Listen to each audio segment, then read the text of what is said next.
we looked a little bit electrical, talked about the basic parts of a control system, right? Then we looked at different control switches and push buttons. And we got into sensors, talked about analog sensors and digital sensors. Then we looked at the potentiometer, and then encoders, absolute encoders, and incremental encoders. Then we looked at limit switches, right? Then the proximity switches. And we talked about limits, even though limit switch is a proximity switch, technically they call it a limit switch. And so when we use the term proximity switch, we're talking about our non-contact sensors. We looked at photoelectric,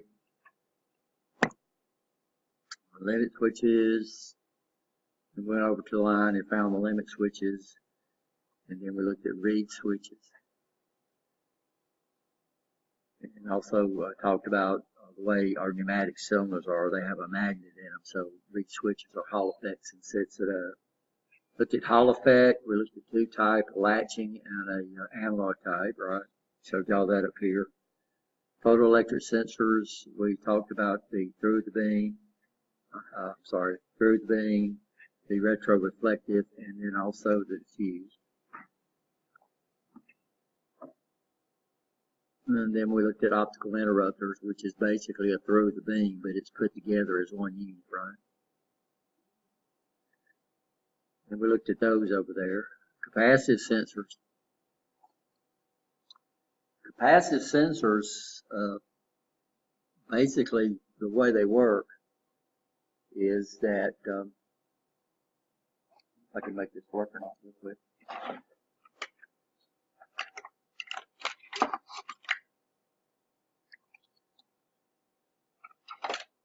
No, I can't. I don't have another one. A capacitive sensor works on what we call the capacitive effect. Anytime we bring two magnetic fields close together, they interact with each other, right? So I would come over here, and this is just a regular magnet.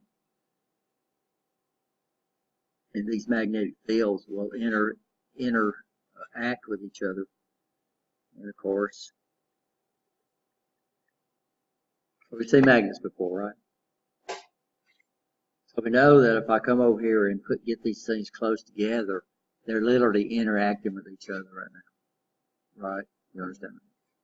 Well, if this was electrical, we know that we have two charges available to us. We have a positive, so when one side is negative, the other side would be positive, right? Understand that, or vice versa. So what a capacitor does, it uses an electrostatic field, which is basically just a plus and minus. And you get those on two plates. We call them plates, guys. It's nothing but a piece of metal. And we bring them in close proximity together with an insulator. And these guys have the ability to do some really neat stuff. We can use them as we can use them to hold a charge in a DC circuit. They'll literally charge up to the applied voltage. And but they're not perfect. So what we have on ours is we have two plates, and then we have then we always separate them with an insulator. And then the interaction between the two plates in a DC circuit, it'll literally charge up both sides. One side would charge up and one side would charge negative. And then it would hold a charge for a brief amount of time, right? You understand? We have a type of memory called dynamic memory, which is what the main memory in this computer is, and it's nothing but millions of little capacitors that we can charge them up to hold a binary 1, or we can discharge them to hold the binary 0. So this is, we're doing what they call double data rate dynamic random access memory. So when they talk about dynamic, they're talking about capacitors. Now they don't hold the charge very long. So we constantly have to go back and refresh them. But this is done electronically by the chips that run the memory. So this is basically transparent. In AC, what they'll do is they'll pass an AC current. Well, that's not true. They don't pass it. So the analogy we use in AC is having two buckets that's got water in it. We're just pouring water between the two buckets. So if I put AC on it, then while one's filling, what would the other bucket be doing? It would go down. And what we've got is we've got a pump. So let me just draw. And I've got it animated. I use it for AC, but so what happens is we got a bucket, and then on this side we got a bucket. This is the two plates of the capacitor, and then up here we got some pipes coming up, and then we got some type of resistive load. We'll just draw it as a resistor, and then we'll come over here, and then we have a pump, an AC pump, pumping that thing. Well, what happens is when this is positive and this is negative, right? You understand? This is going to do what? This is going to push electrons right out of this one and do what? Fill up this one, and it'll fill up. And then when the pump changes direction, which is AC does, it just swaps out. There's absolutely no current. If it was a perfect capacitor, there'd be no current through the plates. So these guys don't do electrical work. They don't get hot. They shouldn't get any hotter than the surrounding environment because there's no current flow through them. But it appears that's current flow, right? You understand? And so we do is we have the ability to change the opposition of how fast these things flow through the bucket.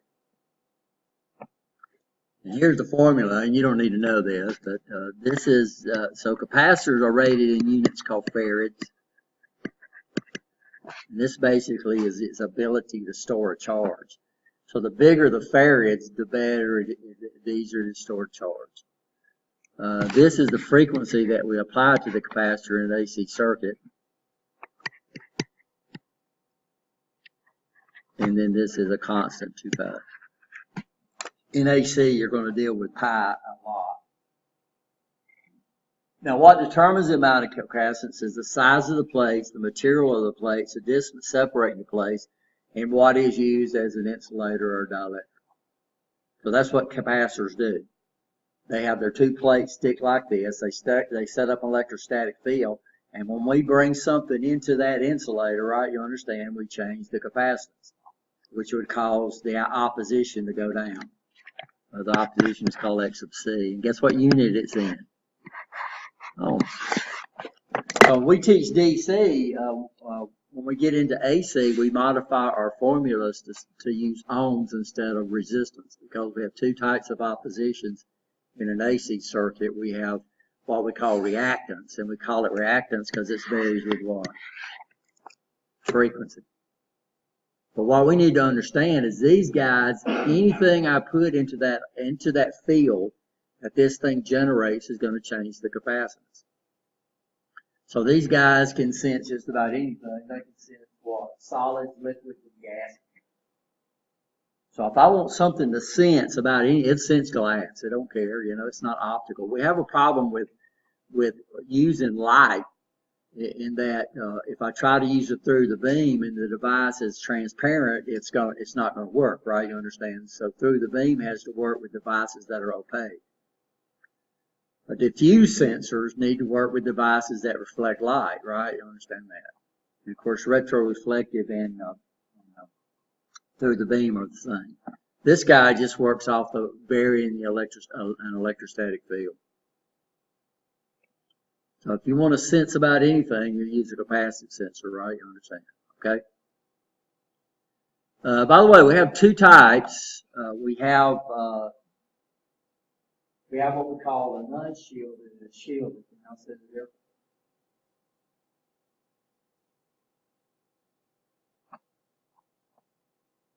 Nobody sees the difference, huh?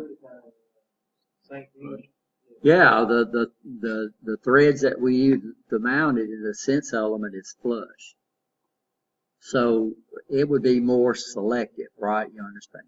The unshielded would be less selective because its field would build out, and it would be able to sense things over a bigger range. Does that make sense?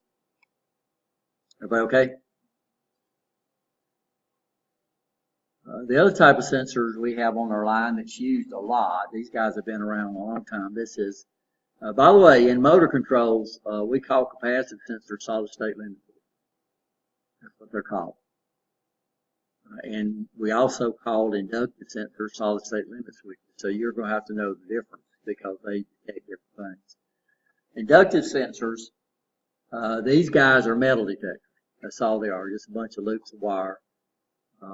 You run over these all the time on the road. That's what you're running over. When you change the red light, you're running over an inductive sensor. That's what that big old loop is out there in the road. A lot of people think it's sensing the car weight, but it's not. It's sensing the amount of metal in the car, right? You understand that? This is the formula for inductors. You don't really know that. The number of conductor loops, the proximity of the loops, the ferrous metal that the loops are pulled around or placed in close proximity. So these are our metal detectors. So we use these a lot. They don't detect anything but what? Metal. And we got quite a few of these on our manufacturing line there. In fact, let's go look. Ultrasonics, which we just looked at. These are proximity sensors. What would we use y'all understand what's ultrasonic? Sound. It sends out a sound wave, and then when it hits something, what does it do? Bounces back. That's exactly right. That's exactly right. So it converts ultra waves into electrical signals, vice versa. Measures the time interval between sending and receiving echo, transceivers, sound wave transmitters, and receivers. Ours over there is digital, even though the signal it gets back is analog, right? You understand that? So we have a lot of digital sensors that the sensing element is an analog signal. And what we do is we inside it has a single bit A to D converter. And a lot of times we can set what we call the threshold. What's the threshold? When it says it's what? True, and when it says it's false. So what we have the ability to do on our ultrasonic sensors, we can set so we can use these things to sense distance, movement, level, liquids and waters, speed, or direction. The only problem we have is it's limited by the surface shape and its density. So we have airplanes that radar basically is the same exact thing, right? Except radar uses electromagnetic waves that it sends out, and then it deals on reflection. But they have now they figured out how to absorb that radar, right? So we have these. So here's some ultrasonics. I just had this the other day. They was looking for see if I had any blood clots in my bad leg. So they just put a coupling gel on it, right? We use them like this. We don't have. This is what our little Mindstorm robots use. It's got ultrasonics up there, and it's just got a transceiver. This is basically what we have over there, but it's digital. This right here on our if y'all take intro to robotics, this is analog, which means y'all can do what with it? It's a distance sensor. You can adjust the distance that it sees, right? Well, I'm sorry, it gives us a digital output, but it allows you to do what? You can actually adjust the threshold. And then, and we looked at ours. We only have one, and this is on the Amtro line, and we have two limits that we can set. We have an upper limit and a lower limit. And that's one of the things that we'll do during the term is let y'all act like you're replacing it. And then, of course, when you take it off, you're going to have to come back and recalibrate it, right? Are we okay? Pressure. A pressure switch is a control switch that detects a set amount of force and activates electrical contacts when the set amount of force is reached. So pressure sensors. Well, what's the difference between a pressure and a force?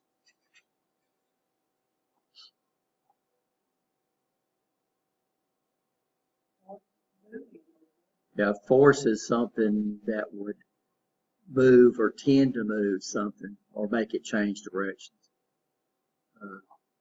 But the formula for force is what? Anybody know? Yeah, force is equal to area, how much surface you're pushing against, times the amount of pressure. So you can't have force without pressure, right? You understand that? Everybody okay? So area, so you go out there and try to push your car with 2 fingers, odds are you'll break them. So what do? You do this, right, and spread it out. So you're applying the same pressure, but over more area, which means you can generate more force. So basically, to measure pressure, we got to do what? We got to do some type of force, and it causes something to move. And then what we do is we measure the movement. So we have digital pressure switches, right? You understand that? And then we have analog pressure switches. So analog pressure switch would actually give me the pressure, right? You understand that? And a digital pressure switch is either going to be what? It's going to be true or false, depending on whether we're looking for a low pressure or a high pressure. Okay? And we have different types, but that's not important here. All we need to understand is where our pressure switches are at. So we only have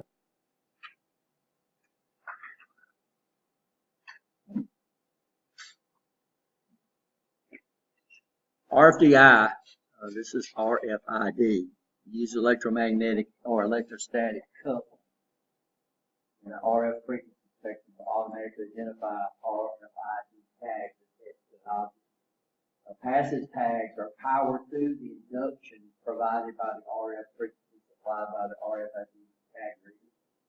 Active tags have a local power source, like a battery. You get battery. Tags do not have to be in the line of sight of the reader, which is barcode. So a barcode that we're using a lot now. In fact, when I worked at a grocery store, we had to stamp prices on everything. Then the person that was running the checkout had to read all these things. What do they do now? They slide across a bunch of lights scanning, and then they read those tags. So that's the problem with barcode. Well, it's not a problem. It's beneficial, right? You understand that? Because now you don't randomly read it, because they have that literally do what? Move the items across the barcode reader. A tag does not have to make physical contact. All you do is these things are just basically little transmitters. That's all they are. And they transmit information to a receiver. So it's very popular even now to use RFID tag readers in a lot of stores, right? I don't know of very many, especially department stores like Walmart or Target or something like that, where you don't go in, and when you come out, you have to go past those RFID tag readers, right? You understand? Could be just a sticker. Should be. A lot of times on clothes, they'll put the RFID tag on there, and they'll put an ink thing in there. So if you try to take them off, they'll bust. But that way, if you do get it out, then, because I've been out there several times, and a ring means somebody's going out, and they just keep walking into people. Passive means these guys, and you can look them up on the internet. They just basically have a bunch of loops of wire, and when we come in and we put power on it, it actually powers up through the transmitter itself. So this is an RFID tag.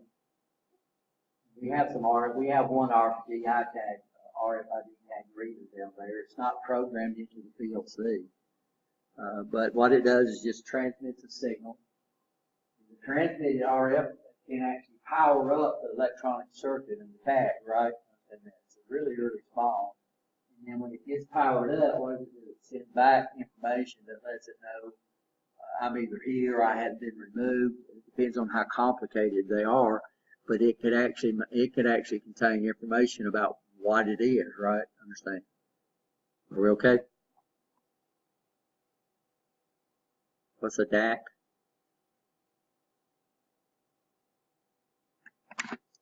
Everybody know what a DAC is? We've talked about that before.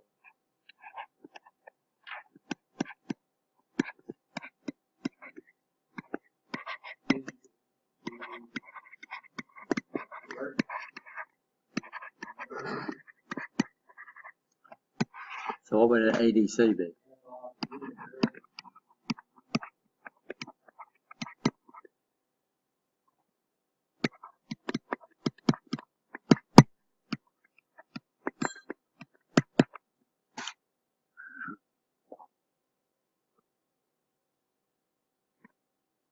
This is a unique term.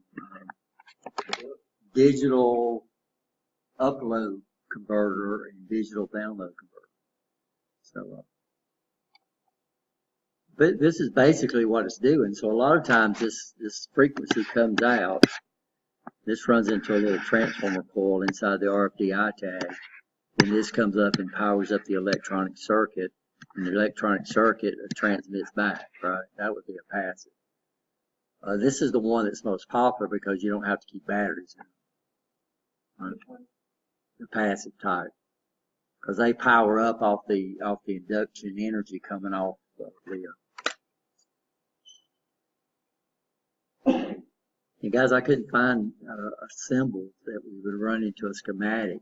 Unfortunately, the Siemens, since the RFDI tag is not being programmed in, then it don't have a symbol on its diagrams. And I tried to research it, I couldn't find the symbol. Temperature. We don't have any temperature sensors on our line. What will it go? And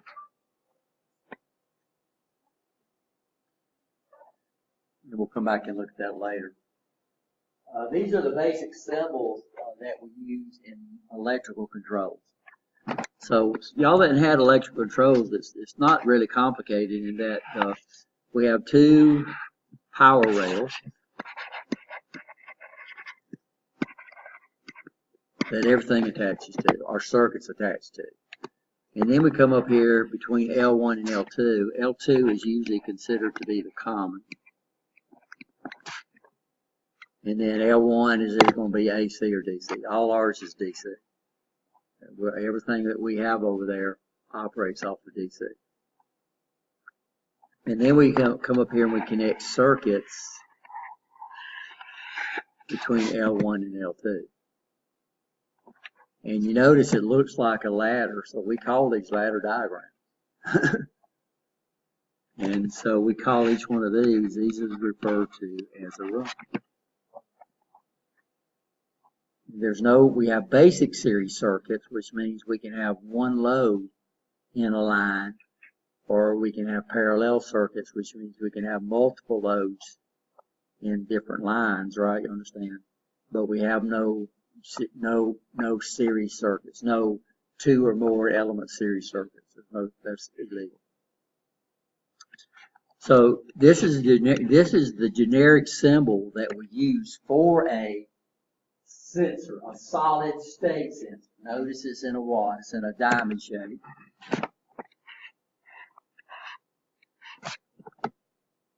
And they call them solid state limit switches. So this would be a photoelectric. Now the big difference is this one does not have to be powered, which means it powers up through the load. So we do have some that take very little voltage. So that if this is 120 volts AC, then this is not considered a load, but it powers up through the load. Does that make sense? So this guy right here, I think we measured, it drops about 2 volts. So that means I still have 118 volts over here to power my real load. And there's enough current available. We're talking about milliamps where it'll actually activate without having a power lead. Your photoelectric, which is this guy right here, this guy requires a pretty good energy to work. So what we have is we have to have a power lead. So this guy not only is what we're actually switching, it's actually powering up the electronics inside the circuit. So we have to have, we call these 3-wire sensors because you have to power them up between L1 and L2, right?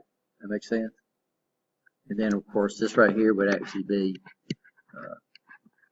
the signal, or what do you want to call it, when whatever it senses is true.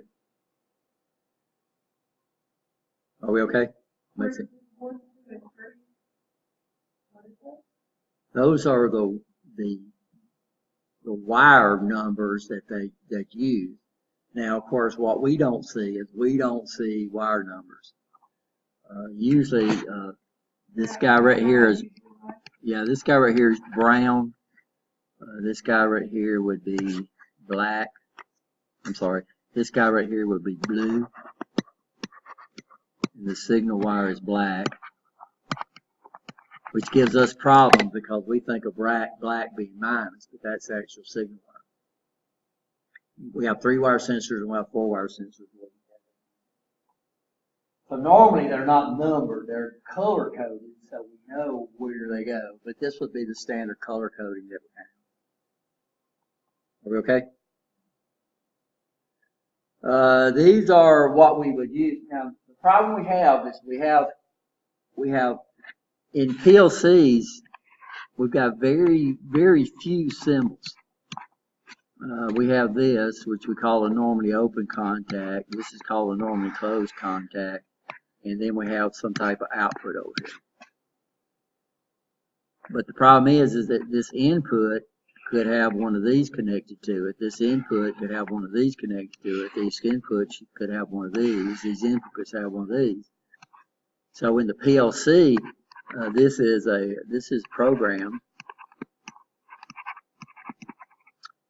But we have to connect it to a physical world, right? Does that understand what I'm saying? So I've got a sensor over there. Inside the PLC diagram, this might be the contact controlled by the sensor. But what we have to do, guys, is when we get into the way we wire these up, wire the PLCs up, then we have to use the symbols of the actual electrical control device. This is a typical PLC input. And what we see is that all the sensors are connected to the positive. So this is positive right here. This comes out of the power plug. Oh, sorry. Oh, that was right.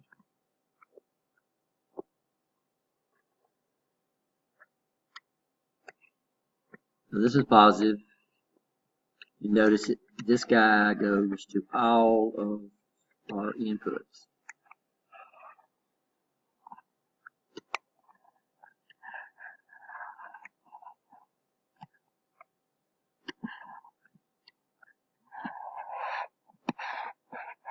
Now these are those cables that's got the DB9 or the 9-pin connectors that's connecting the modules together. So this is the way the modules actually communicate with each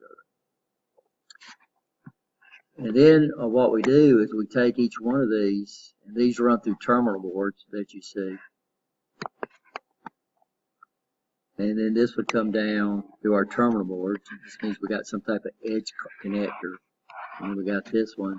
And this goes to one of our inputs on the PLC, input 0.0, which is a bit, by the way.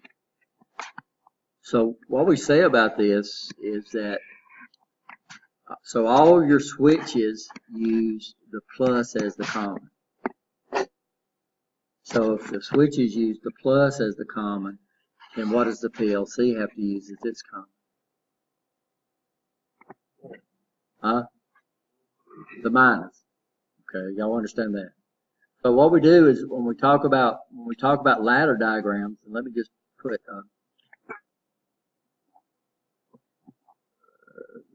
a blank slide in here so I can draw this.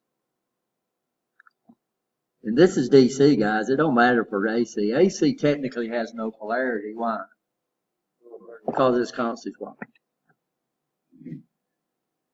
So DC, what we have to worry about is I come over here and we draw, if I was in motor controls, I would draw the 2 power rails. And then I won't come over here and let's say we put a bunch of push buttons over here.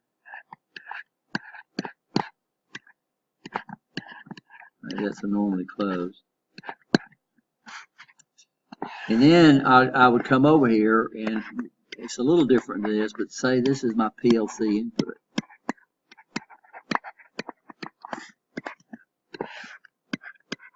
So every one of these would go to a PLC, one of our PLC inputs, right?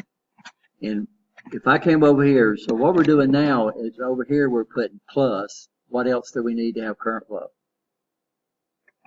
This would be a minus, right? You understand? So what we would say is on our input devices, my plus is common.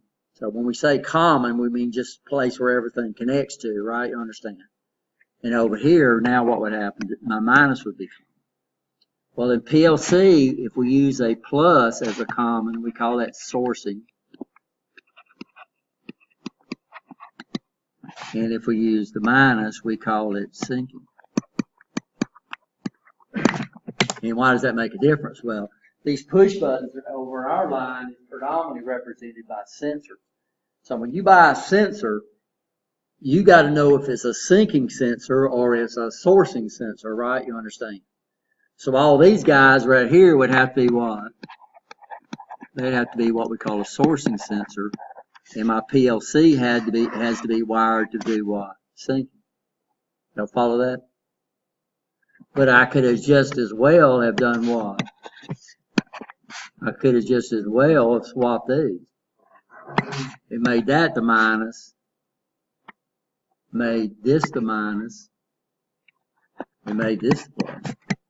So that means now my sensors have to be what? Sinking, and my PLC has to be wired for what? Sourcing.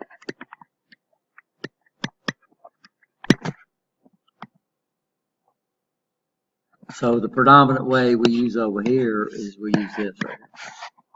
So if we look at the diagram, we'll notice what?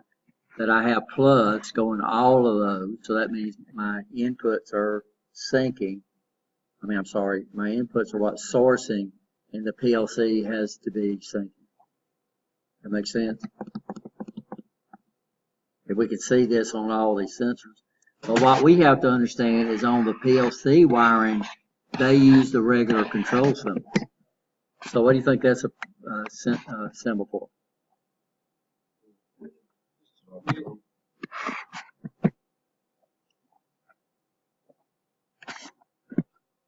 Well, it's a normally open push button. Which means it's a, so it means it's what? It's momentary contact, so it means when you do what? You push it, and when you let it go, it comes back. Go ahead.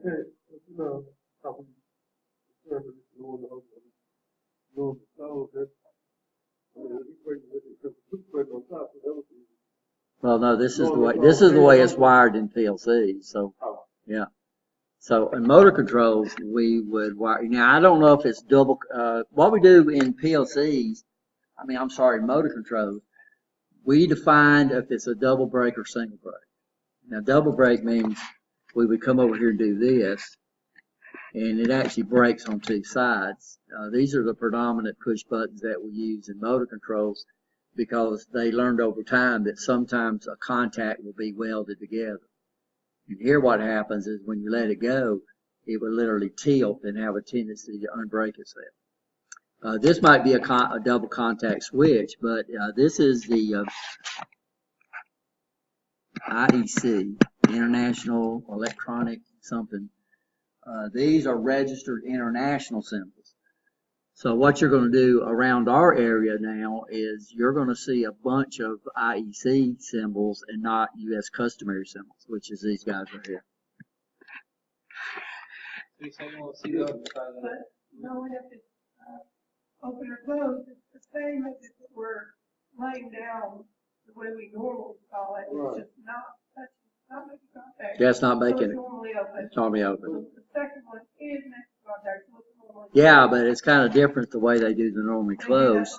So they bring that little thing up there and they still draw it as a switch and they still indicate that it's mechanically connected to a flat push button, right? You understand? In its moment. You know why I say that? The first one? Because it's on the top side, the way I'm looking at it. for PLCs. No. What they do is you can't pay attention to the gravity rule. These guys are international symbols. If they're drawn in the open position, then they're normally open. If they're drawn in the, but look what they do on the closed, they bring up this little, Oh, okay, got it. Yeah, it's like a L. yeah. And that's the international symbol for a normally closed push button, right? So this guy here, here's our E-stop. It's got a mushroom head on it, right? You understand? And then it's got a latch and detent. So you see that means it's got a detent on it. Detent means it wants to stay in that position. A latch and detent means you gotta pull it out or something, right? Are we okay? Right next to the mushroom, right of that. It looks like a, what you just drew on, the mushroom. The little push button next to it, to the right of it, looks different. You know what I mean? It looks like a Z almost or an S. Yeah, this means it's a latch and push button. Okay. Because this is our watch. This is our E-stop, right? So E-stops, we got to do one of two things. We have to do what? Pull it out. But a lot of your E-stops, you have to push them in and turn them in and pull them out. So that one is momentary, the other one is like. Yeah, with a detent, right? Are we okay?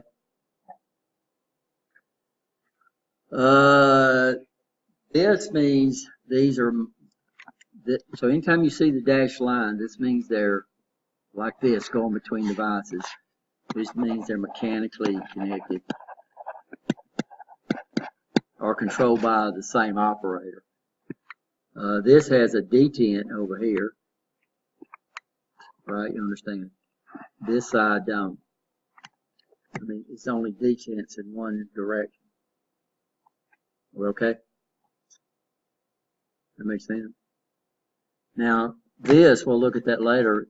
This should be filled in. It should be like this, but Amtrol didn't do it for some reason. So if we see this little thing right here, now this is what we use. This is the international symbol for a solid state symbol. A solid state symbol.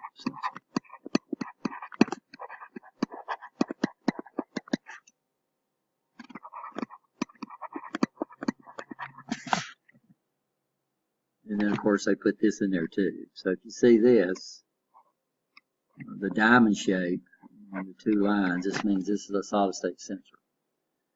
Then what we do is we put another little symbol that indicates what type of sensor it is. So this little trough thing right here, this means it's magnetic.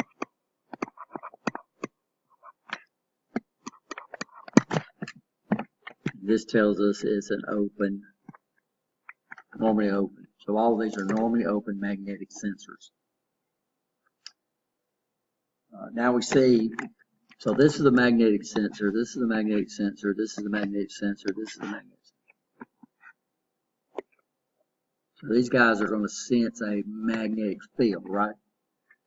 Can y'all see the difference between this guy and this guy right here? So first one's a 3-wire sensor, and the second one is a 2-wire sensor. So what would y'all think the 2-wire sensor would be? What type of magnetic sensor did we see that didn't have to be powered? Reed switch. So these are Reed. And then these are Holotek.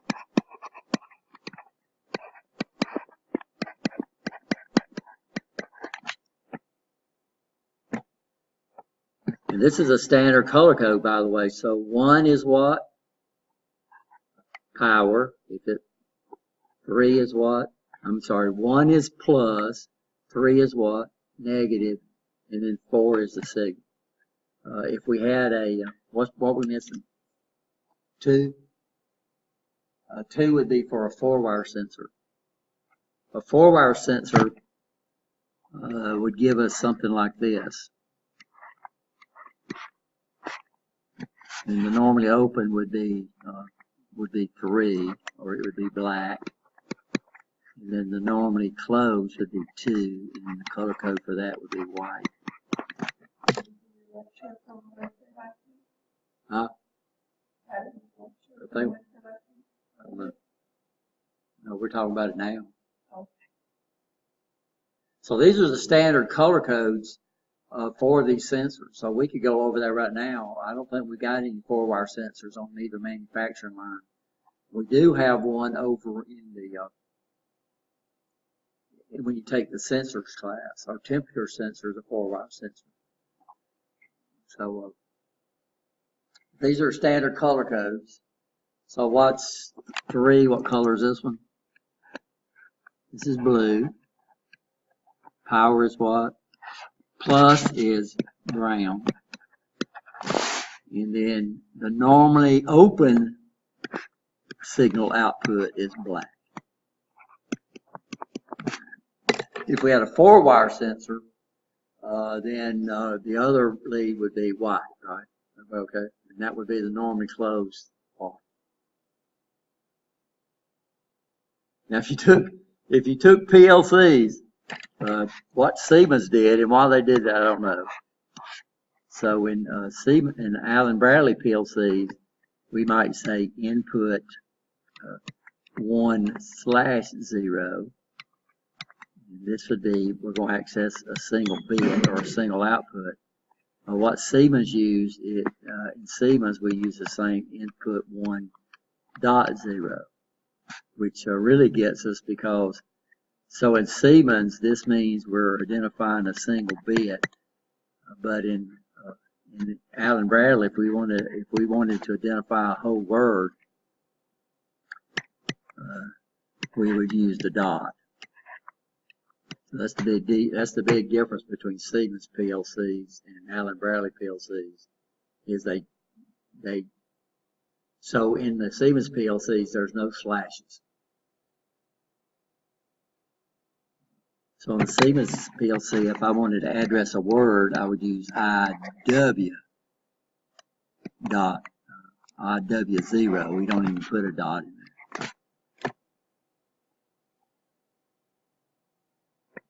So all we have on here is basically magnetic sensors. So these are two reed switches, right? That's on 2 wires. This is a digital pressure sensor right here. It looks like it's a 4-wire sensor, but they're only using one of the wires. Maybe not. I need to.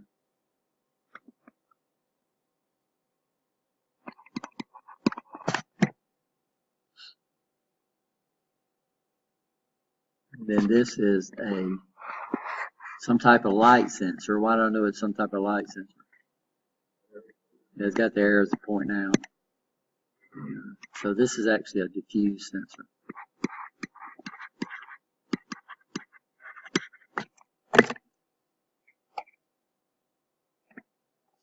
We'll look at outputs later on. So the way our PLCs are connected is both our PLCs are running off DC, and they're wired for syncing inputs and sourcing outputs.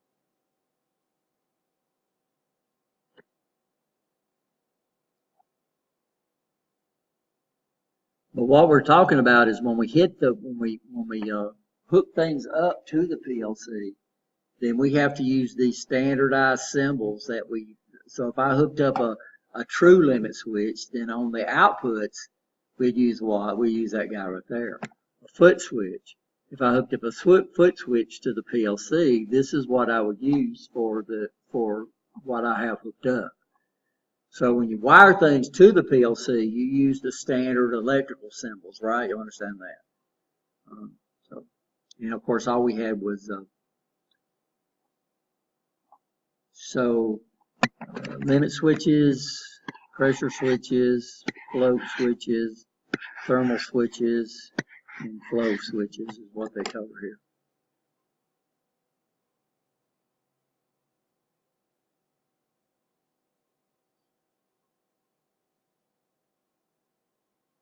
So this is where the gravity comes into play, right?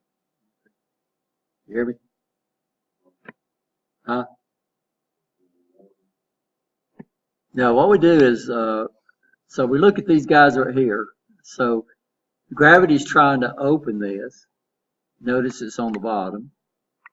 And it's open, so this would be a normally open. Here gravity's trying to open it. So something must be holding it closed, right? You understand?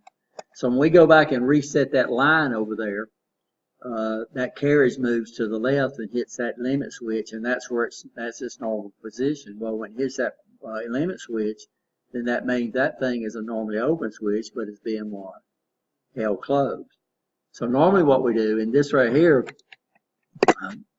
I wish they separated it. This is a normally closed because gravity's trying to close it. Here it's a normally closed because it's on the top. Gravity's trying to close it, so it must be doing what? Must be held open. So limit switches, we have those symbols right there. So when we connect the PLC, usually we have like electricians or somebody connecting the PLC. Then what connects to the PLC, we use their symbol, right? Their electrical symbol.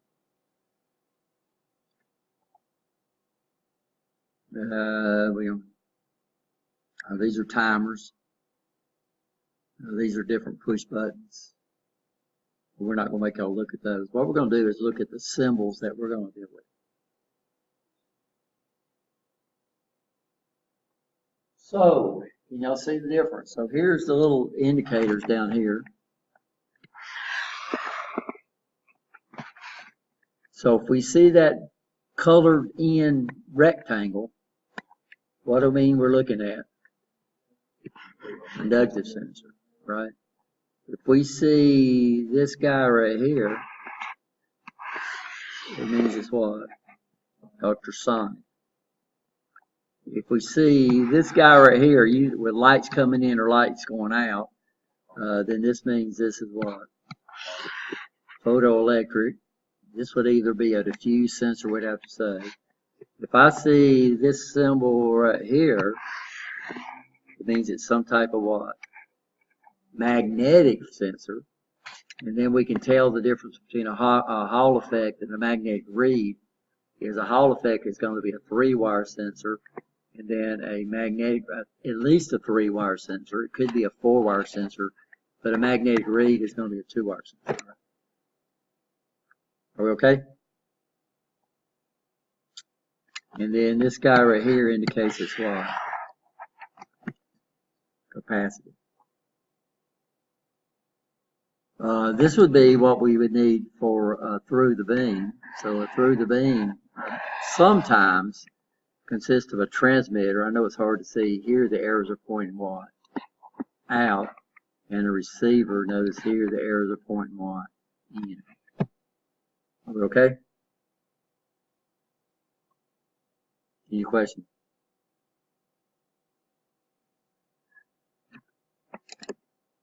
I should have moved these over. Another thing that we run into a lot is a device called a solenoid. What does a solenoid do for us?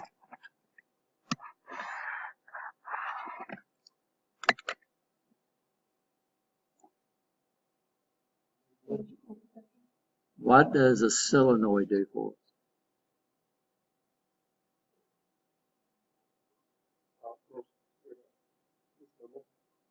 That takes an electrical energy or electrical force and converts it into a linear motion. By the way, we call these things actuators.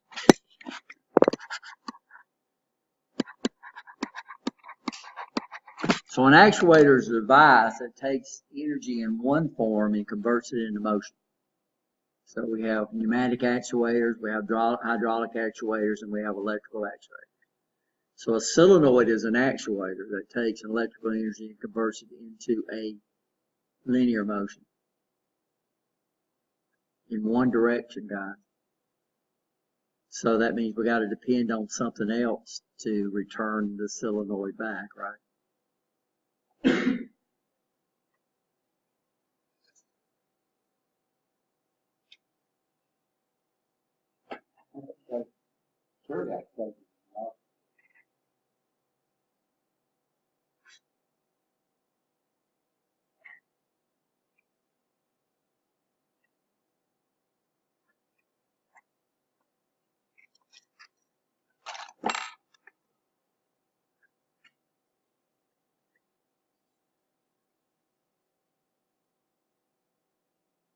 So anytime we put current through a group of wires, that are wound close together, we create what we call an electromagnet. And normally we have something that concentrates the magnetic field. So here we're using the big chunk of metal.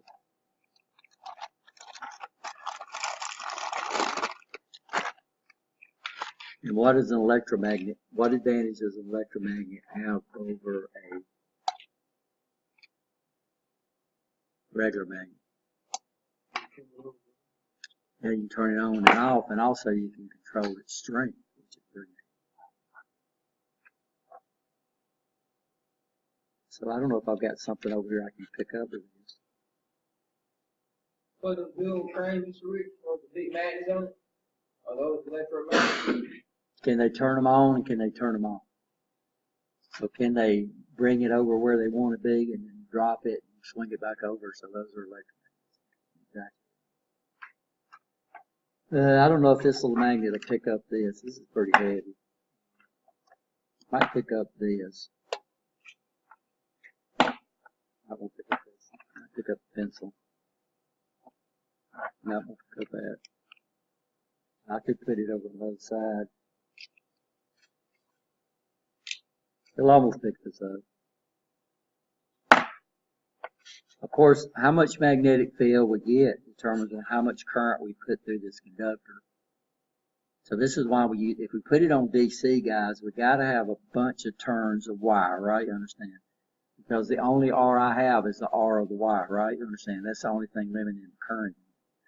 So we have a special wire called a magnet, and how close I can get the magnets to get the wires together. And then, of course, I need something to concentrate the magnetic field, right? You understand that? Okay. So we use a special wire called a magnetic wire, which is basically just wire with a paint coating on it. Very, very thin, because we got to get the wires extremely close together, right? You understand? So that's an electromagnet. And what's nice is I can do what with it? Yeah, I can control the strength by controlling the amount of current. So the amount of current we get in, I need more voltage, but I don't want it to get too high. Okay. So, and then I can do what? I can turn it off and on. I'm going to take the same thing, and I'm going to come over here and I have a bunch of coils of wire.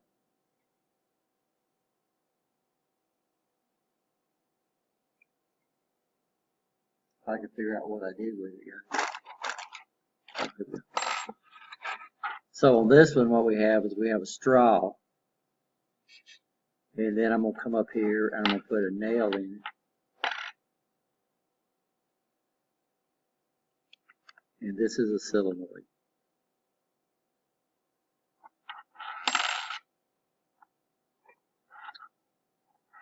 So I'm going to turn my power supply on. What it do? Okay, pulled it in, turn it off, drops out, turn it on, pulls it in, turns it off, drops out. So a solenoid takes an electrical energy and converts it into a linear motion, right? You'll see that? This won't come out because now, of course, now it's not coming out, right? You understand? So what would we have to do to bring it back out? We could put a spring on it, or we can use gravity. All depends. So where do y'all run into these things at?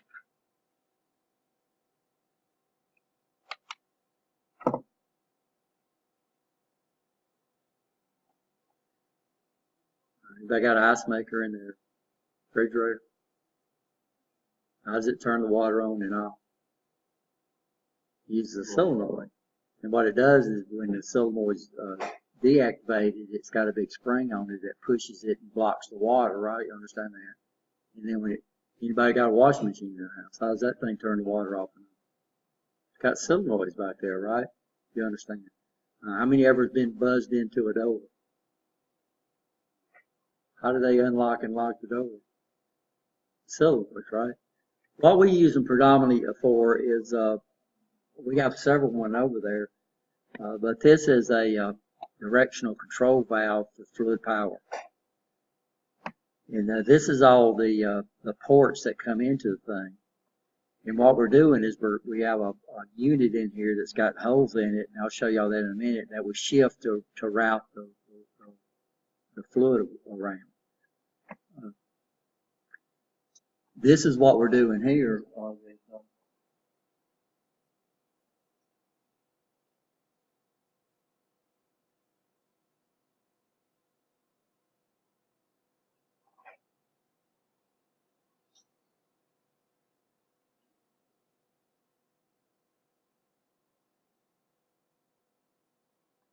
So this is what the Amatrol line makes. It makes these directional control valves. And when I manually push this linear actuator right here, this camera's really, really slow. What I do is I line up, it's hard for y'all to see, different paths to allow it to flow from this side, which is the pressure side, to this is one of these, which is the outlet side. And I'm taking a pressure and I'm generating a what? A linear motion. But who's doing this? Well, I'm doing this. So I need something I can generate I can take electrical and generate a linear motion. So this is a directional control valve, right? This came off one of our robots. And these are two solenoids right here. So what we're doing here is doing this to what? Actually shift that spool in the center to control the valve, but now I'm doing electrically, right? You understand that? As soon as I say electrically, we can control electricity, right? Pretty easy. We got all kinds of devices. So I can come over here and decide which direction I want this to go, right? You understand? And we can control this with the output of a PLC.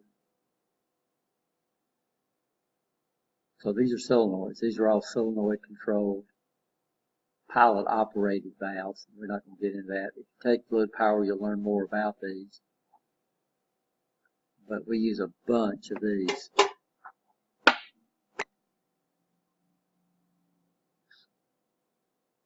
So this is the symbol of a solenoid.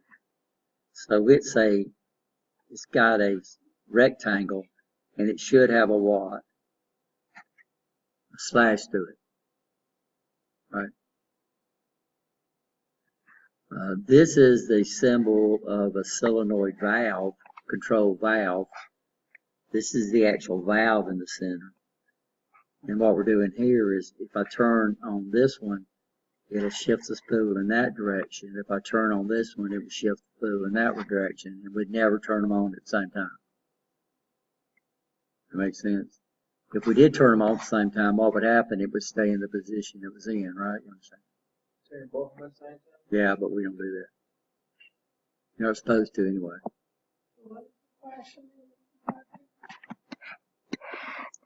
If I see this is a relay coil. I'm sorry. It comes up, it's also the symbol, the international symbol for a resistor. But what on a relay coil, it comes in on the top and the bottom. I know this is a watt. If I see that same symbol, right, you understand. And it's got a slash to it like that, this means it's a watt.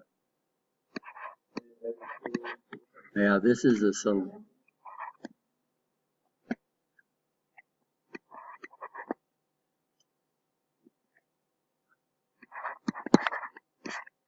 So this means it's a solenoid. So what's the difference between a relay? It's basically a solenoid that's got contacts attached to it. So what a relay does is it uses the linear motion of the solenoid to open it or close contacts. And we call them relays. Right, you understand? A solenoid is just a relay without the contacts. That's all it is. But we use that to either push something where we want to push. It don't require a lot of pressure. We use it to unlock electric doors, right? We use it to shift things around, right? You understand that? We use it to control the flow. So that's exactly what you got on your washing machine. You got a solenoid controlled directional control valve. 2 ports. The number of ports would control how much control you have.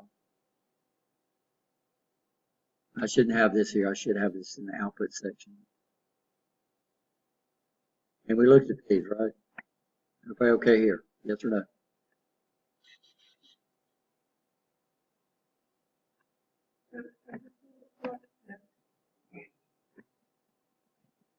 Well, y'all got questions on these symbols?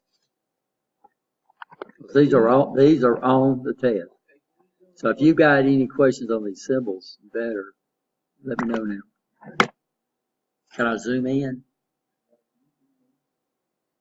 On what?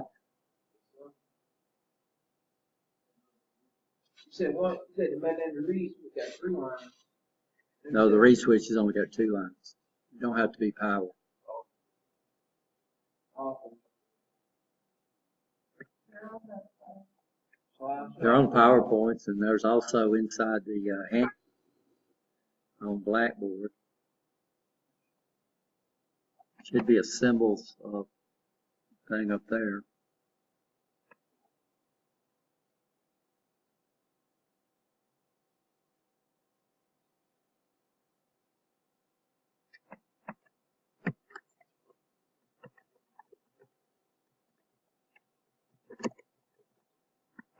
Of course, I don't know if I want to go to Blackboard or not.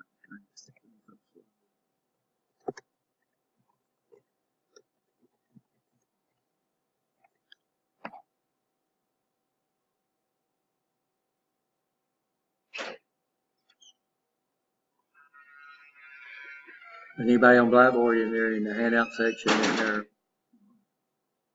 Makes it a lot easier to see.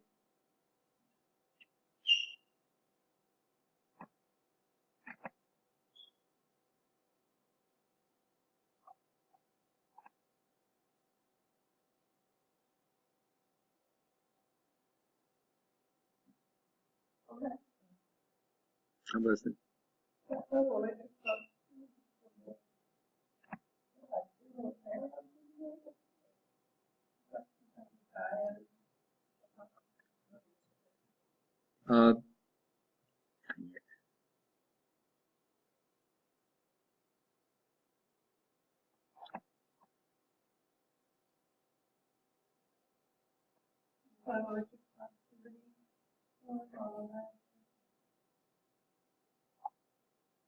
This guy?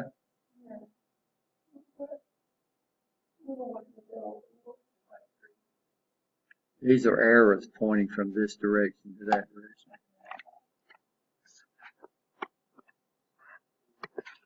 So if I was to blow the symbol up,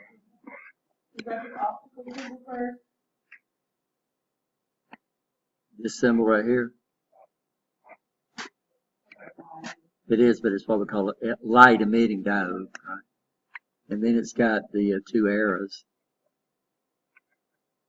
That's going into what we call a photo transistor.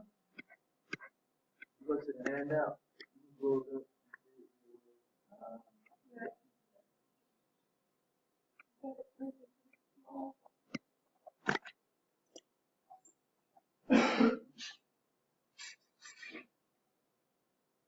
Now I just added these. These probably won't be on PowerPoint. These are not on the test.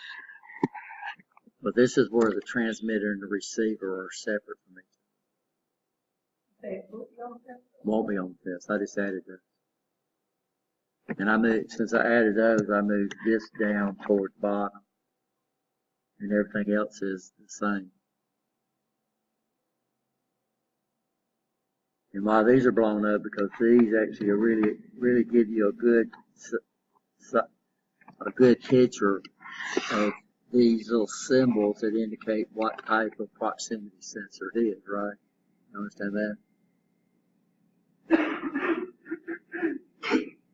So the solid black, the solid black symbol means it's what?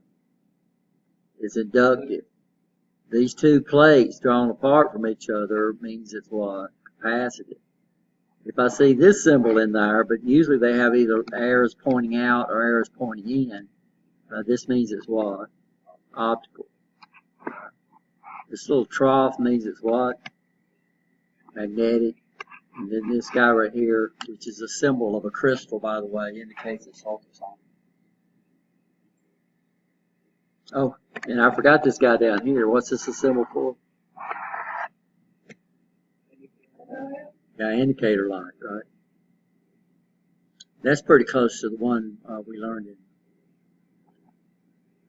And then, of course, these are normally open, normally closed switches. Of course, I didn't show the detent, but y'all understand a detent, right? A detent. On a detent. No, not defense. I understand defense. Saw the Dodgers won the World Series. No.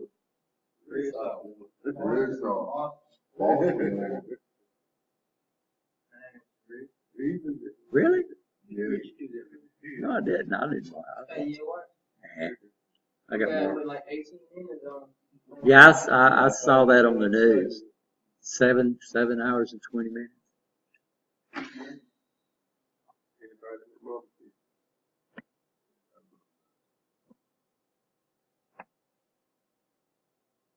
We okay? So the D stop, that's the D that comes through. Yeah, I see. So what's the basic formula for force? Area times pressure. So it means the higher the pressure, then that's going to be the less area to generate the equivalent force. So this is the one of the big advantages of hydraulics is our actuators can be a lot smaller.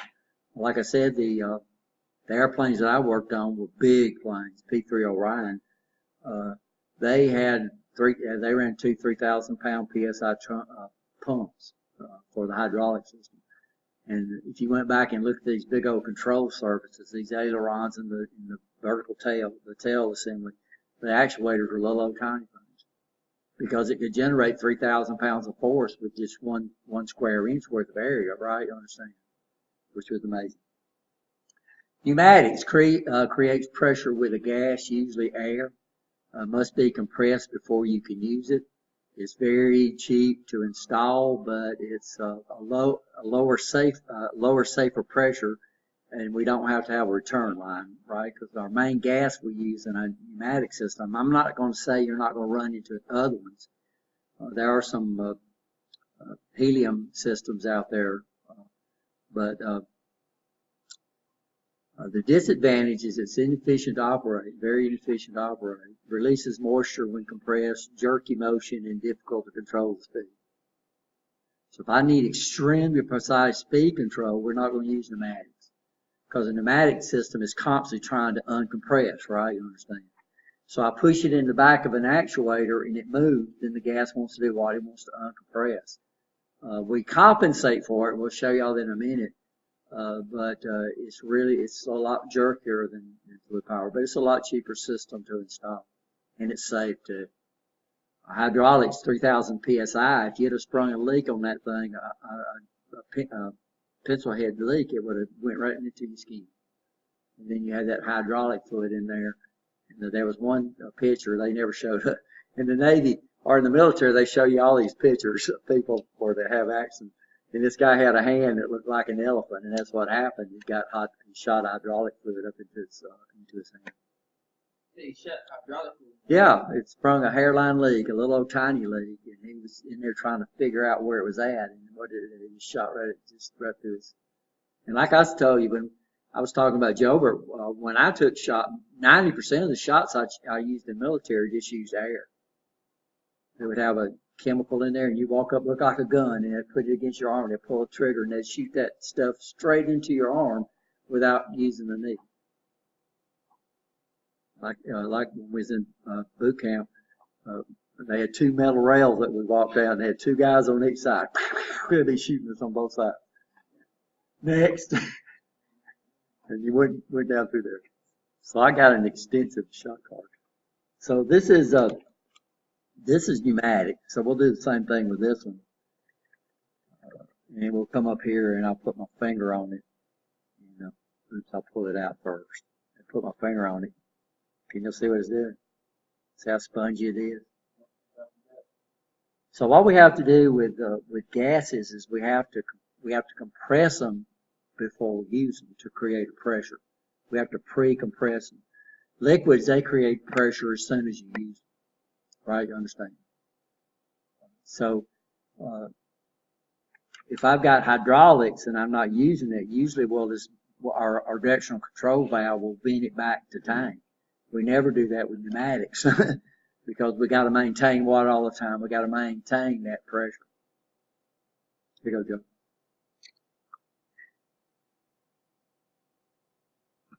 Which is pretty neat.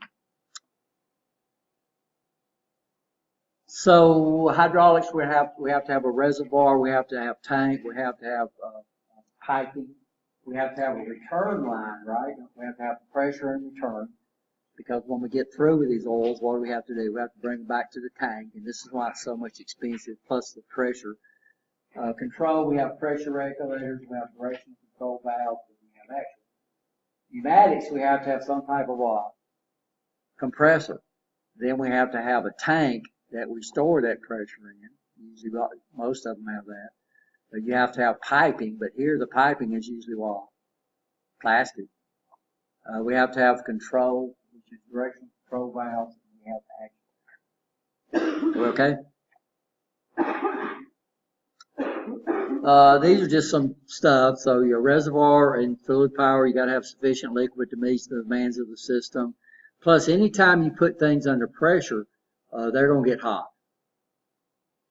So I don't know if y'all have ever felt like a tank of a when it's running all the time. It's warm, right? You understand? So these things, when we pressurize them, will get hot. So what they'll do is they'll bring it into the reservoir, and these guys are never filled all the way up to the top. So they have a surface area in there. All you got to do is make sure you have enough fluid in there to do what? So you don't get down too low and create a suction and get air in there when all your actuators are using the fluid. And then of course you got to have enough room at the top when you're not using it at all, right? And you also have to compensate for expansion too, because liquids expand too when they get hot, right? This is just stuff y'all don't need to know this for this class. These are the parts, liquid level indicator, a filler, a breather, because you got to have a breather in the top, because when the fluid expands and contracts or it goes down and goes up, if you didn't have some type of breather up there, when it drops down, air's got to come in and fill up the blank space, right? Baffles, this helps remove the pulsing that we get out of the pumps, drain plunge, temperature gauges, and filters. So this is a typical hydraulic unit. Piping, though, it's got to be either metal or it's got reinforced tubing, right? Very expensive. There's a compressor. In fact, this is the compressor I have. Crap. I've had that thing. I don't remember when I bought it.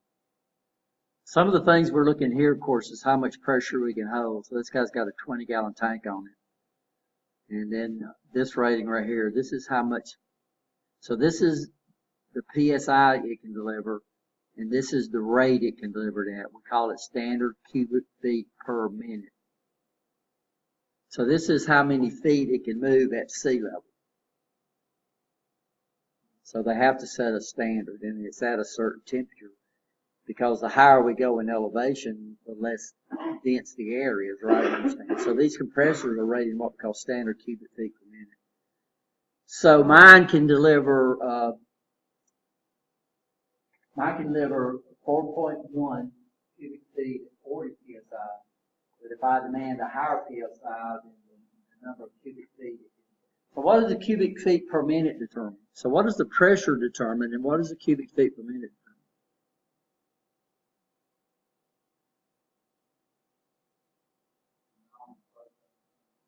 determine? Huh? Well, so sorta. So the pressure determines how much force we can generate. How fast the fluid flows determine at what speed we can do that, right? Understand? So the faster the flow rate, the faster things can move, but you still got to generate more than enough pressure to move the load, right? Does that make sense? And so here it depends on what we have going on. We have multiple stage compressors. Mine's what we call a single stage compressor. So depending on the size of the displacement of the pistons, this would determine how much flow I could generate, right? You understand? Dual stage compressor it'll have a big cylinder and it'll have a little small cylinder because you take compressed air out of the first one and then recompress it in the second. So a multi-stage compressor, you get a lot more pressure out of these guys. The single stage compressor, these are a lot cheaper. So our big compressors in there is a dual stage compressor with what we call an aftercooler. So it's got a big fan on it that runs and blows and cools it between the two. Are we okay? Filters, coolers. The problem we have with air is it contains a lot of moisture anyway, right? You understand that? And you can only hold so much, and water weighs, right? You understand? So a air can only hold so much air per cubic feet. If you try to exceed that, then what happens? You get rain, right? You understand that?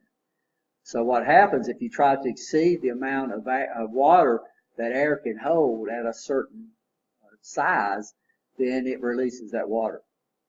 So we take air and we compress it. So what do we do when we compress it? We decrease its volume, right? So what does it do? It releases that moisture. So this is one thing we really got to do with the air is do something about that. And plus when you heat it up and it cools down, it does what? It condenses and releases moisture. So the problem we have with the compressors is that you got to always do something about that water. You have dryers, yeah, where we run them through a bead, a bunch of absorbent material. We have chillers where we deliberately bring it through and run it through a top. It's got cold water in it, and it causes it to deliberately release the moisture. You can buy dryers for your compressor at home, but you have to replace them all the time. But I don't know if you've ever got a compressor, but they'll blow water out of them, right? And by the way, guys, if you got one, you need to drain it all the time because water sitting on metal is going to rust out the inside of your tank, and eventually it's going to spring a leak, right? So they have absorbent material. We push the air through when it flows and it absorbs it, but those you have to replace that absorbent material. This one has an automatic drain on it. I don't know if y'all hear it every once in a while. You go inside there. Well, that's what it's doing. It's venting this water. What's nice about pneumatics, though, normally we use plastic tubing. We use plastic connections. We use plastic disconnects. We use plastic tees. So this would be a typical pneumatic system. Could be a hydraulic system. Here's one where they have several compressors through the line. So here we got symbols.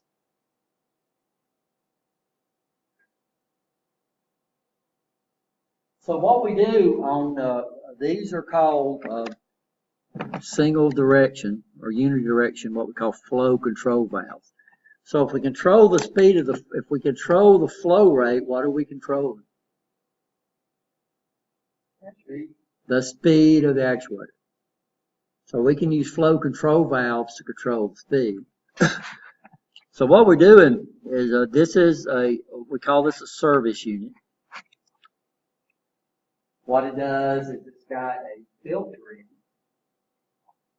It's got a pressure control valve, and then it's got a pressure gauge. You go back here and look at either the Amatrol line or and this is the e-stop valve. So that's what y'all have locked out back there, right?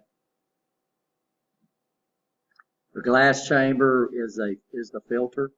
So the air comes in on the top. If it's got anything in it, it's heavier than the air and it'll fall down to the bottom. Also, if it's got any moisture, it tries to drain out in there. So right now what we got is we've got this directional control valve. And so this is a circuit. This is the pneumatic circuit right here. Now the ultimate goal of just about every pneumatic circuit is to control an actuator. What does an actuator do for?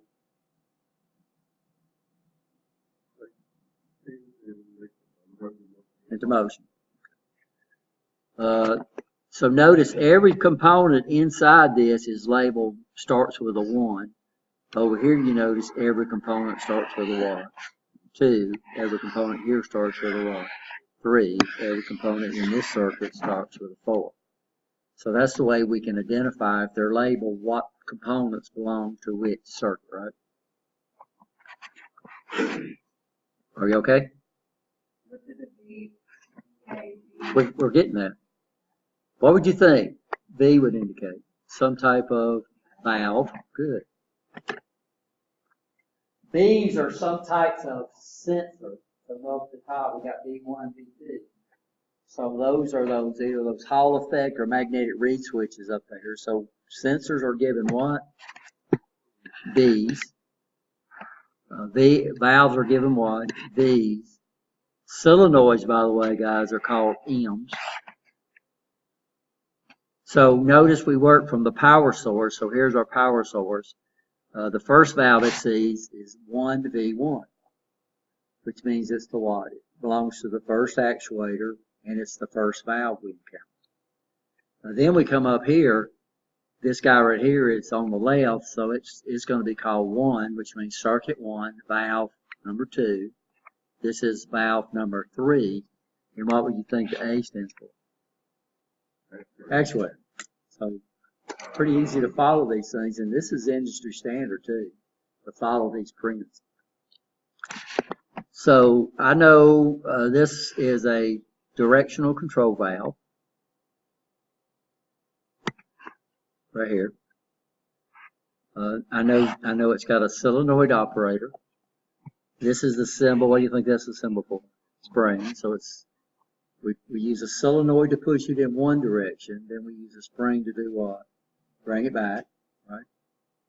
It's drawn in its normal position, and I'll show you that in a minute. What you have to visualize is and this is a manual override.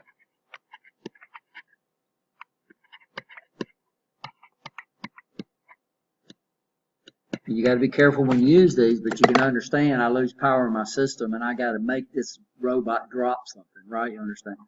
So just about all these directional control valves have a manual override on them.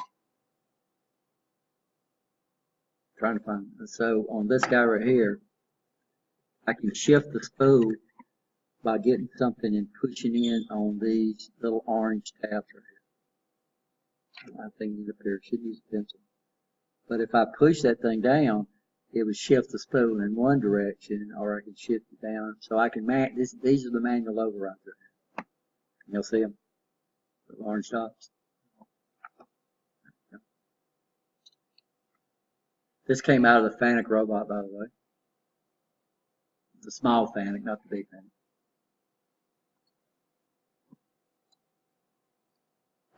So if we follow the pressure, what we'll see is that we'll do it in different colors. So let's do the pressure in red. So here comes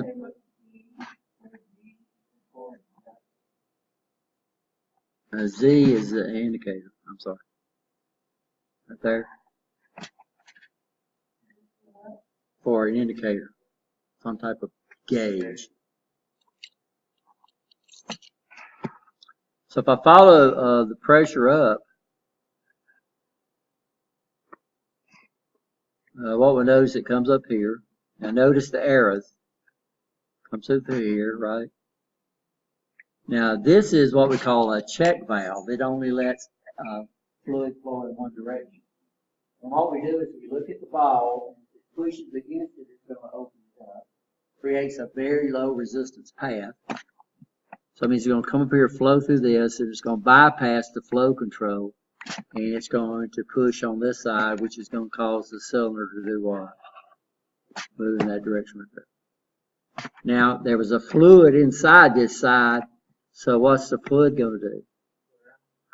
Yeah, the fluid is going to come down. Let me do a better color that we can see. The fluid is going to come down. This is going to close the check valve, so it has the flow control. It comes over here, goes down, comes down, and then goes to the exhaust. So this is and why do we do that? Because if I was to control the flow coming in, there would be nothing that would push back on that actuator to cause it to move smooth, right? You understand? So we call this meter out, which means we control the flow on the exhaust. You understand why? Yes or no? Well, what would happen is you got a cylinder here and you have nothing pushing back on this thing. And what would happen, you put gas on here, what would happen? The gas, as soon as it come in, it would uncompress and the cylinder would move and then it would stop. Until it had time to do what? Build up pressure again. And then it would stop. So the movement of the cylinder would be very, very jerky. So what we do is we put a little back pressure on that with our flow control valve. So we don't let it flow out fast, right? You understand? And what it does is always put a back pressure and make the cylinder move a lot smoother. So in hydraulics, it don't make any difference which way you put your flow control, but you don't want to, y'all understand that?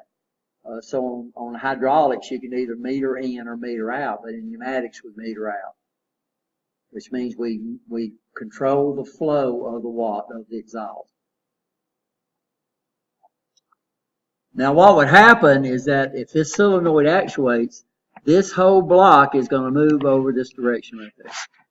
And that's what you got to visualize on these directional control symbols. That makes sense? So what it's going to do, and this is what I like to show. So right now, the valve is in this position right here. So pipe pressure would come up, it would bypass the flow control, it would push the cylinder in that direction, and it would meter out, right?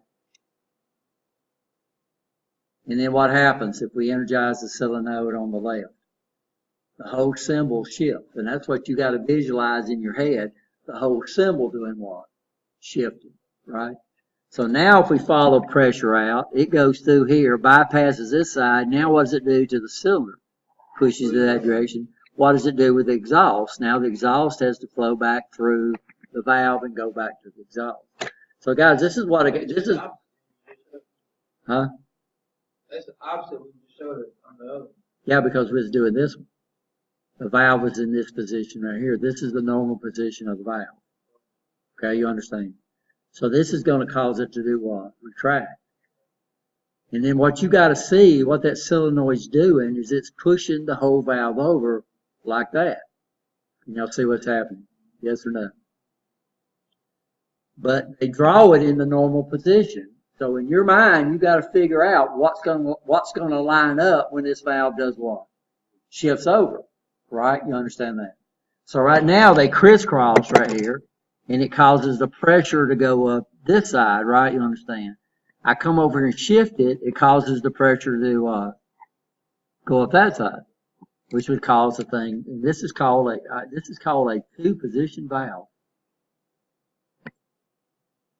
And this is all we have, by the way. We have valves is either going to have two positions, right? You understand, or it's going to have three. You'll never see more. You'll never see one that's got less than two. Because even on a water fountain, you got to turn it off and on, right? You understand that? So you go out there and push on that water fountain.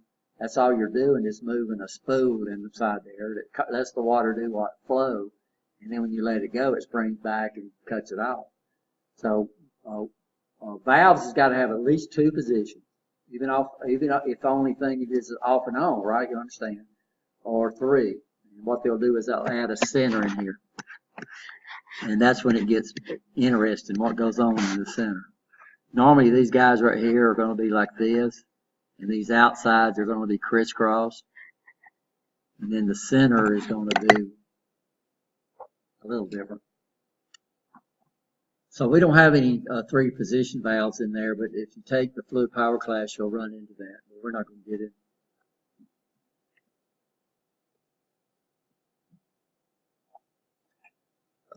So here's actuator 2. So what's Z? This is circuit 2. So notice everything inside here has what? Starts with a what? 2. Because it's the second circuit. Everything in here starts with a 1. This valve is a 2-position valve, so it's a 2-position. And how many ports does it have? 1, 2, 3, 4. When we talk about ports, we're not talking about internal ports. We're talking about connections to the outside world, right? Understand that? So this would be a 2-position 4-port valve. Unfortunately, guys, we don't call it that. Anybody had fluid power, what we call it? I don't see it in there. First way, we start out with the number of ports. So we start off 4, and then we put a slash, and then we put the number of positions, and then we say way valve. So that would be these valves right here. The flow control valve doesn't have a position. Notice the arrow through here. So what does that arrow mean? Through these guys over here. It means it's adjustable, so we can adjust the flow. We're over on the second circuit. This would be this right here would be a 4 2-way solenoid actuated spring return with a manual override. That's the way you order that.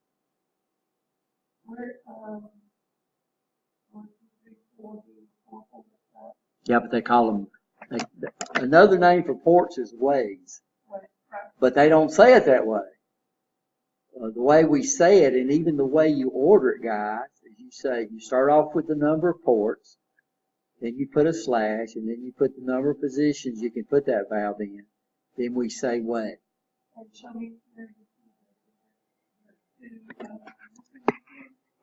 This is the 2 positions right here. They show it in the normal position. So how many positions can this valve be in? That's 1 position. That's 2 positions. So this is a 2-position valve. If it's got 2 blocks, in it, guys, it's a 2-position valve. To be a 3-position valve, it would have to have what? 3 blocks. So every block, every square represents a position that we can put that valve in. Okay? Y'all understand? So how many positions can I put this valve in? I can either shift it to the left, which is its normal position, or the solenoid can shift it to the right. Now this is what you got to visualize. You don't see them shift. They draw you the symbol of the valve in the normal position. Yeah, that's what I got circled here. Yeah. So this has got 2 boxes, so it's a what? It's a 2-position valve. How many ways does it have? 1, 2, 3, 4. In pneumatics, they number them. In the hydraulics, they call them P for pressure, T for tank, and then your working ports are going to be A and B. So your working ports, we call these working ports, those are the guys that's pointing toward the actuator. And notice, on pneumatics, they're always even numbers, and then your pressure and your exhaust are always odd numbers. So you start on the left, this would be port 1, then you do what? Go up, go down, and go across. That's the way those things are numbered.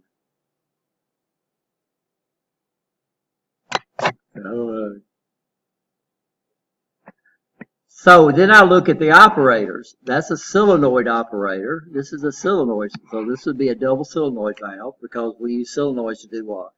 Push it in both directions with a manual override. With manual overrides. That's the little thing sticking out the side right here. That means it's got a manual override. And just about every valve's going to have that because things happen, right? You understand? And you might need to manually override it. But guys, you got to be careful when you use that manual override because you've taken all the safeties out that I built into that, right? This is a pressure regulator. So this guy's got its own pressure regulator. This is a what? These are what? Yeah, gauges. And then this is the Ventura. This is what generates the vacuum. And here's our pressure switch right there. This is the analog, but we're not going to deal with that.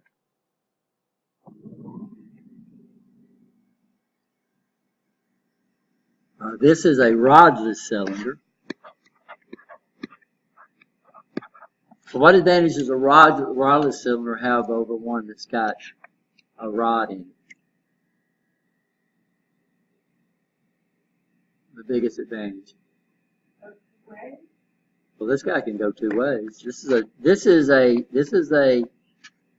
the symbol. Notice I got this side and this side. So this is what we call a double acting cylinder, which means I use what? I use pressure to what? Extend it, and I use pressure to retract it.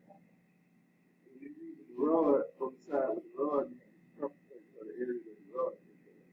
Yeah, so you have to, yeah. So the smaller the area, the faster it moves, by the way, because we get the same amount of work, right?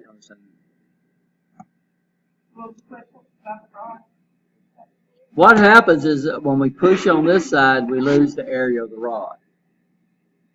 So force goes down, speed goes up, because work is equal to force times distance, right? You understand? If that cylinder was 100% efficient,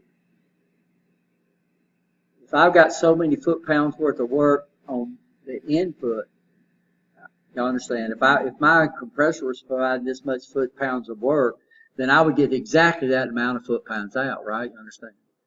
So what happens is that if we decrease the area, we don't get as much force, but it runs at a faster speed. So that means on these double acting cylinders like this, it would extend slower than it retracts. But what we have is we have flow control valves, so I can adjust the speed so they're the same, or I can make it retract faster than it extends. So if it's only doing work in one direction, I would like to bring it back what? Real fast. So over here, the speed going this way and the speed going that way would be exactly the same because it's pushing against the same surface area. What we have a problem with a rod is I'm pushing on a piece of metal that's coming out of a little hole, right? You understand? So what happens the further the rod extends? Well, if we're trying to generate a lot of force, then we have real problems on there. So or I might have a cylinder that's this big, right? You understand? Because I need this much stroke. The big advantage of a rodless cylinder is that the stroke means nothing. You can just make the cylinder long. You can push these things a long way. So the big advantage of a rodless cylinder is that you're not limited to the amount of stroke that you have. And what stroke? How far we can. So all these are double. This is a double acting cylinder. This is a double acting rodless cylinder. So what does a double acting cylinder mean? We use push. Well, they all go in both directions. We use pressure to move it in both directions. A single acting cylinder, I don't know if we got it in here, but a single acting cylinder usually has a spring in it. There's a single acting cylinder on the left there. So here we use pressure to push it one direction. You just got a little vent hole. I don't know if you've seen a little vent hole. And this actually vents it, right? And then we use either gravity or a spring to bring it back. This is a double acting cylinder here. So the valve would have to be more complicated. But here we actually create pressure when we extend it, and we also create pressure when we retract it, right? So these are pretty good. So cylinders are going to move in two directions. It's just that what do you do on one of the directions, right? That makes sense? So the cylinder that the Tesla line makes,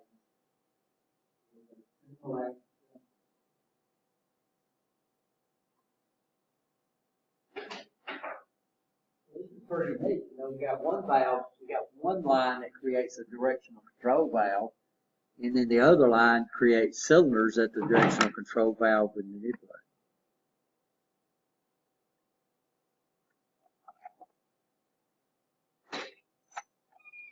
So this is when this is where the air comes through. Of course, this is not sealed, so it vents out around the cap.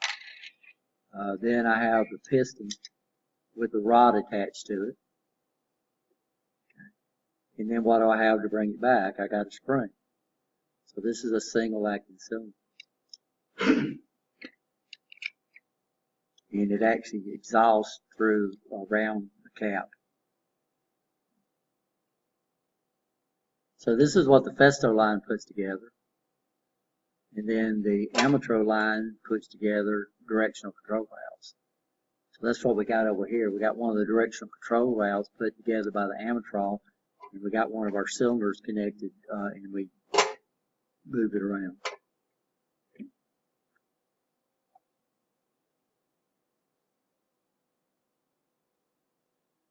So the one on the right is a double acting. The one on the left is a single acting. A single acting cylinder means we want to only generate force in one direction. And then we let something else bring it back. Car jack. Anybody got a hydraulic jack to have? That's a single acting cylinder. Where we generate force in one direction, and then when we open up the valve, it does what? It uses gravity or the weight of the car to bring it down. A single acting cylinder, the valves would be cheaper, right? You understand. Double acting cylinder. So this is a 3 two-way valve. This is a 5 two-way valve because we have 2 exhausts. You'll see that? So this has 2 exhausts. Why 2 exhausts? Well, it means that we get less pressure on our exhaust instead of trying to route everything down one pipe, right? Understand?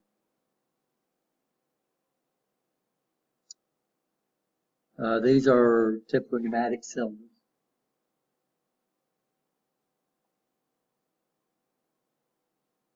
And of course, every one of ours has magnets on it. That's the little cradle right there. So if you look at the symbol, you'll notice each one of them's got the little watt symbol on there. Yeah, magnets. So these are all magnets. So that way, these 4B1s, these 4B2s, 3B1s, 3B2s, these are what? Those are sensors. So if we see B, it means that's some type of sensor. So these are those sensors that's telling when the cylinder is what? Fully extended or fully retracted. And the Festo line has it all over, and the Amatron line does too.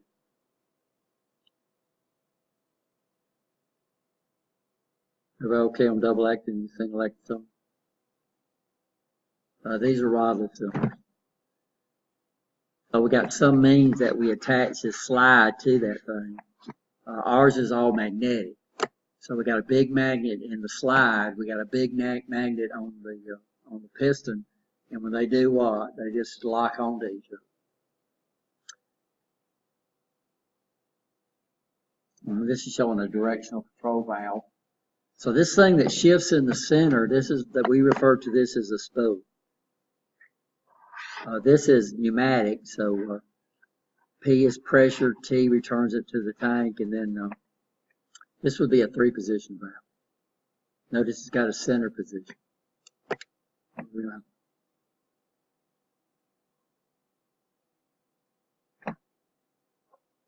And this is what we just got through with. Identified by the number of positions. 2 or what? 3. The number of poles. 2, 3, 4, 5. How many valves, how the valve is moved into the specified position.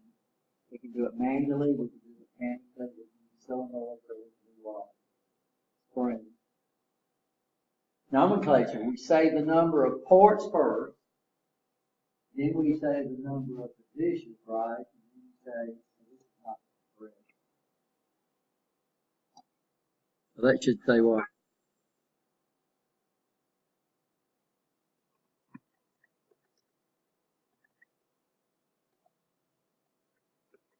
So tell it.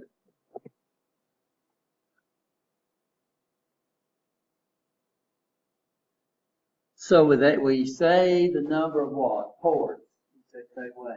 Then you say the number of positions with the valve. Then you say way. And you say what? Valve. And then you indicate what type of operator you have. Is everybody okay? Yes, no? And I've already showed you that. I did that, Mike. We got a simulator called Fluid Sim. Nancy won't let me have it. But it does this. It shows the valves actually shift. Why don't you won't let us have it? Because she might now, but NC3, the National Consortium of Certification Centers, asked her to develop the NC3 training for fluid power. She did that. So here's our symbols, guys. Manufactured line symbols. Service units. Are you okay there? What's the one on the left? Inside the service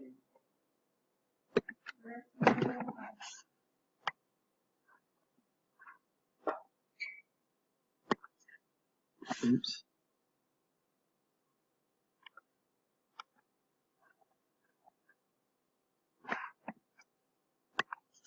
So what's this symbol for?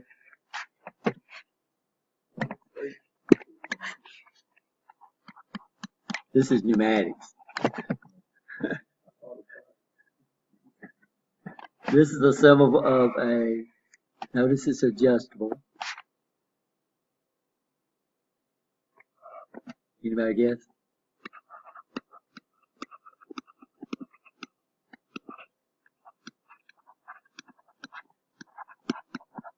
A symbol for a pressure regulator. And this is a symbol for a gauge, right?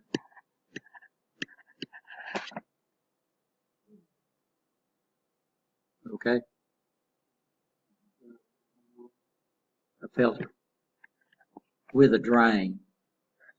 So just about what they'll do on most filters is they'll put a drain on the bottom, because this is where water usually collects inside the filter.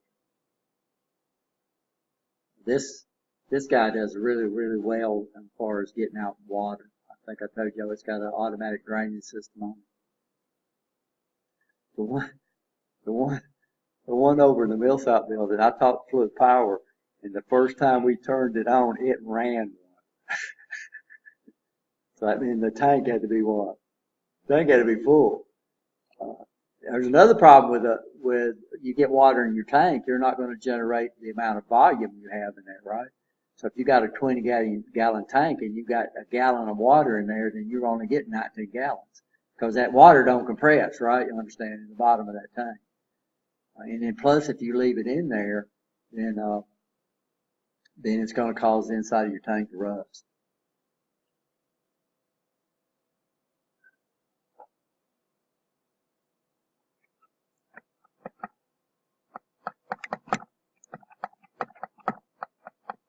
Well, this is one I don't think the Festo line has that little suction cup on there. This is the muffler or the silencer. Festo has a bunch of these on there. This is the directional control valve. So what would we say about that? We'd say forward, right? It's got how many poles? Forward. 2, because it's got one. Right? Single solenoid activated. Spring return. And man and angle. That's this guy right here. That's that little orange button in the top of that when I passed around. So what that does, it gives you the ability to move the valve even when the solenoid, you're not supposed to do it with the solenoids activated, guys, because you're pushing against the solenoid, right? Understand? And you'll make it pull a lot of current. This would be, we use these manual overrides if we get into a situation where I've got to cause a cylinder to retract so I can fix something, right? But I won't. So we'd put pressure back on just the pneumatic system, so we can put pressure on the fluid system and leave the electrical system turned off, right? You understand? So we can unlock our fluid system, then we could come over here and manually override it and relock it back out. The solenoid always has a manual override with it, because it does say there's two manual overrides. It does say there's double solenoid attached, you know what I'm saying? There's two manual overrides, but it doesn't say two. You should say manual override, Okay. so that should be plural. Not gonna say two, it's two manual overrides because it's only a two position valve. Yeah, we wouldn't even say double because it's a two position valve. Even if it's a three position valve, it would have two manual overrides because the three position, what we're doing is coming up with how we shift the spool, right? You understand? So you're either gonna have what? One, or you're gonna have what? Two. So I've never seen one say two man. I've seen it, like I said, this should be one. That should be plural. Because if it's plural, it means more than one, and it can only be one. Two.